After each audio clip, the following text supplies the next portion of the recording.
প্রিয় বাংলাদেশি ভাই বোনেরা, উইজি প্রেসের পক্ষ থেকে আপনাদেরকে অসংখ্য ধন্যবাদ। আমাদের এখন আলোচনার বিষয় হলো অলি, তেল, জ্বালানি। ইরান ইসরায়েল যুদ্ধ শুরু হওয়ার কারণে আমরা পৃথিবীর দেশ, আমরা আমদানি নির্ভর দেশ, যার পরিপ্রেক্ষিতে আমাদের আজ 3 কিলোমিটার 4 কিলোমিটার লাইন দিয়ে তেল সংগ্রহ করা হচ্ছে। আমি বাংলাদেশ বর্তমান সরকারকে অত্যন্ত একটা অনুরোধ করব, আপনারা বাস্তব ভিত্তিক ডিসিশন। কারণ যেমন আমেরিকা ছাড়া আমরা চলতে পারতেছি না, আমাদের রপ্তানি পোশাক শিল্প, ঠিক চীন ছাড়া আমরা চলতে পারবো না, ভারত ছাড়া আমরা চলতে পারবো না।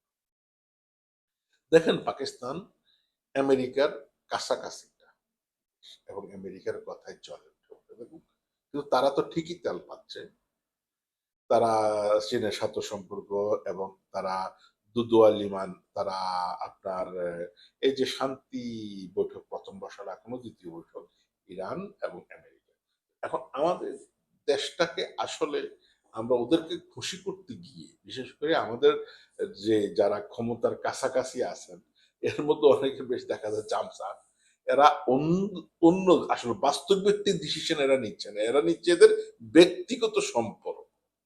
কিন্তু আমাদের মাননীয় প্রধানমন্ত্রী যথেষ্ট চেষ্টা করছে, উনি একা কি করবেন, উনি হাত পা বাঁধা, যার জন্য উনি ডিসিশন নিতে পারতেছে না। আর যার পরিপ্রেক্ষিতে আজকে পত্রপত্রিকায় দেখলাম যে আমাদের দেশে অবস্থিত ইরানের রাষ্ট্রদূত বলল যে বাংলাদেশ শুধু আমিরে জামাত রফিক সাহেব ওনাকে টেলিফোন করছে, অন্য ক্ষমতার অন্দর মহলে কেউ টেলিফোন করতে পারে। আসলে এটা যারা আমাদের বর্তমানে সরকার পরিচালনা করছে তাদেরকে অবশ্যই বুদ্ধিমত্তার সাথে, পরিকল্পনা ইয়ার সাথে যে একটা বিবৃতি দেওয়ার প্রয়োজন ছিল, যার পরিপ্রেক্ষিতে দেখুন হরমোজ পলানি দিয়ে আমাদের তেলটা রপ্তানি, মানে তেলটা আমাদের বাংলাদেশের জাহাজকে পারমিশন দেয়নি যাইতে, সেটাও আমরা সামনে আনতেছি না। কিন্তু আমাদের বর্তমান সরকারের কাছে অনুরোধ করবো, হ্যাঁ আপনারা ভারতের কথায় চলেন বা আমেরিকার কথায় চলেন, কেউ খুশি হবে কেউ খুশি, কিন্তু যখন আপনার পেটে ক্ষুধা থাকবে তখন আপনি কি করবেন? আপনার যে অনুরোধ, আপনারা অবশ্যই যাতে সাপও না মরে, লাঠিও যাতে সাপও মরে, যাতে লাঠিও না ভাঙে, সেই পদ্ধতিতে করে যেন সবাই অত্যন্ত একটা দিক বিবৃতি দেওয়ার প্রয়োজন ছিল। কারণ তেল ছাড়া তো চলতে পারবেন না। হ্যাঁ ঠিক আছে, আমেরিকাতে আমাদের রপ্তানি আয়, কিন্তু আপনার তো অন্তত একটা বিবৃতি দেওয়া দরকার ছিল। তো আমি বর্তমান সরকার করবো যে আপনাদের মধ্যে অনেক বুদ্ধিমান আছে, কারণ দেখুন আসলে রাজনৈতিক পরিস্থিতির কারণে বা বিভিন্ন কারণে আমরা আসলে অনেক কথা বলতে পারি না। আমি অত্যন্ত বলবো যে চামচার উপর নির্ভর না করে, স্বামীজদের উপর না করে বাস্তবে আসে ইরানের সাথেও সম্পর্ক রাখবো, যাতে অন্তত আমাদের তেলটা হরমোজ পরানে দিয়ে আমাদের তেলটা আসে। না হলে বাংলাদেশ সরকার যদি যোগ্যোপযোগী যদি ডিসিশন না নিতে পারে, তাহলে বড় বিপর্যয় নেমে আসে।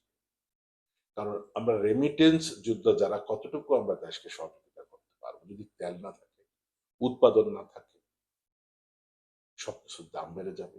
বাংলাদেশ গভর্নমেন্ট, বাংলাদেশ সরকারকে আমেরিকা যাতে না চটে। আবার দেখা যাচ্ছে যে ভারতের ব্রিটিশ এই রাশিয়ার থেকে তেল এনে কিনে আবার রিফাইনি করে, এটা সেকেন্ড কেন? ব্রুনাই থেকে তো আপনারা তেল আনতে পারেন, ইন্দোনেশিয়াতে তো তেলের ঘাটি, ওখান থেকে তো আপনারা রিফাইন করে আনতে পারেন।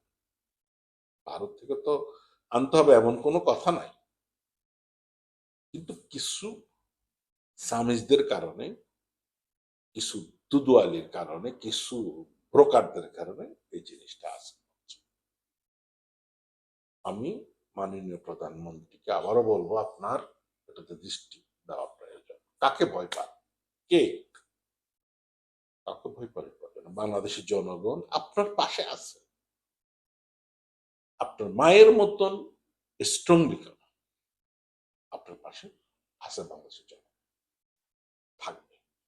তাই সময় থাকতে একটা ভালো ডিসিশন নেন। ইন্ডিয়া থেকে রিফাইন করে আনতে হবে ডাবল গম দিতে, তার এমন কোনো প্রয়োজন নাই তো। মালয়েশিয়ার থেকে আনুন এবং যুবলীগের ডিসিশন। সবার শুভকামনা রেখে পুঁজি প্রেসের পক্ষ থেকে আপনাকে